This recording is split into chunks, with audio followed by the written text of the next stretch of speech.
Thank you, Beto O'Rourke. Thank you, Congressman. Thanks for having me Thank on. you. Yeah. I get the feeling that somebody said earlier that you begin your responses in the torrent of action tonight with a kind of an anecdotal story rather than a blunt declarative statement. Is that your style? You know, I've spent this campaign traveling the country listening to people, and I think part of my responsibility is to reflect what I've learned, what they've been willing to share with me, and I think that's how you bring Americans into their democracy. So if you're going to meet the challenge of climate, or healthcare for all, or a more inclusive economy, or fixing our immigration system, you're going to need to bring people in, and one of the best ways to do that is with our stories. So I think that's an important part of sharing the message of this country and how we face these challenges that we have right now. Well, there's some sharp questioning tonight. If you one was about the 70% marginal tax rate. Now, the argument was made by Elizabeth Warren that that's the rate back in the Eisenhower era. Of course, back then, in all fairness, there were a lot of people who figured out their taxes and didn't pay 70%.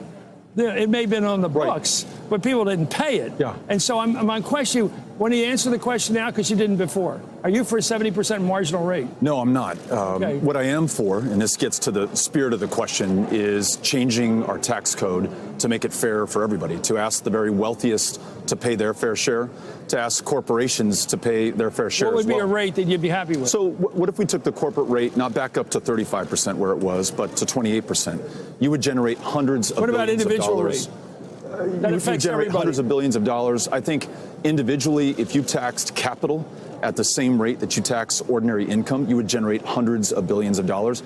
Yes, you might move the marginal rate, but I don't think you're going to capture the kind of revenues that you're looking for or address the kind of income and wealth inequality that you can through the changes to how we tax capital, to the changes to how we tax corporations, and then to looking at wealth and making sure that some of that is captured when it's transferred from one generation to the next, far more than we do right now. That gets at the very basis of the structural inequality that you have in this country right now, and it funds those programs that we're all talking about that ensure that every American lives up to their full potential.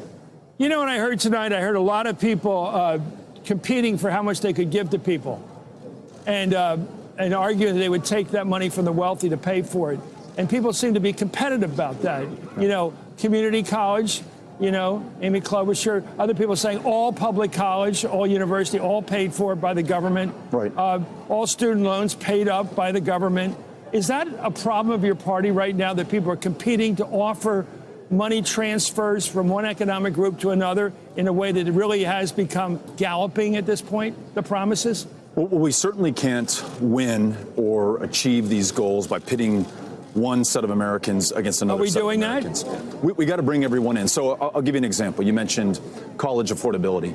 We talk about ensuring that if you have some of that college debt, that we expand the public service debt forgiveness program. You're going to teach school, you're going to work in a VA, take care of one of our veterans. We're going to make sure that we wipe clean some of your debt so that you can do that. We're going to make 2-year college, a community college, first 2 years of a 4-year degree free, but we're going to make a full 4-year degree debt-free for lower and middle income students. Let's bring in Brian Williams and Nicole Wallace. Guys, come on in. Join me with Beto.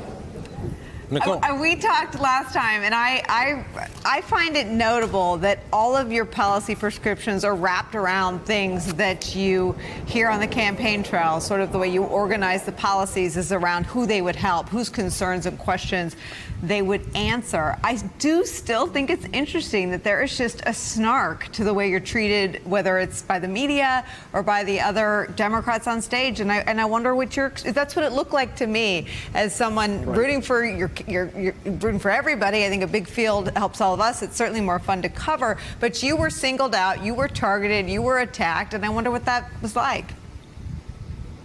Look, you've got a president who is trying to define this country by his pettiness, his smallness, his meanness. I don't think more of that is going to get us to where we need to be. I think we should instead be known by our confidence, our courage, was Castro small and mean to you? Well, I don't know that he was. I don't know that he was getting at the root of the issue that we were talking about.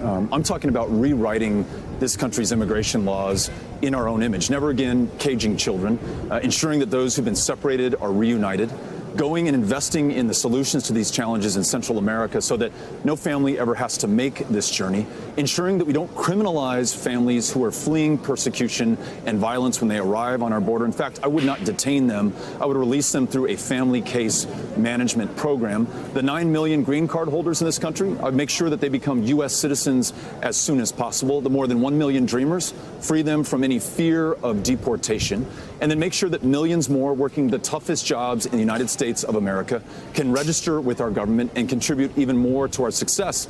I think if we do all of that, it's understandable to ask those who come to this country to follow our laws, because there will be a safe, orderly, lawful process to do that. So I think we have to look at the big picture and the big opportunity when it comes to immigration.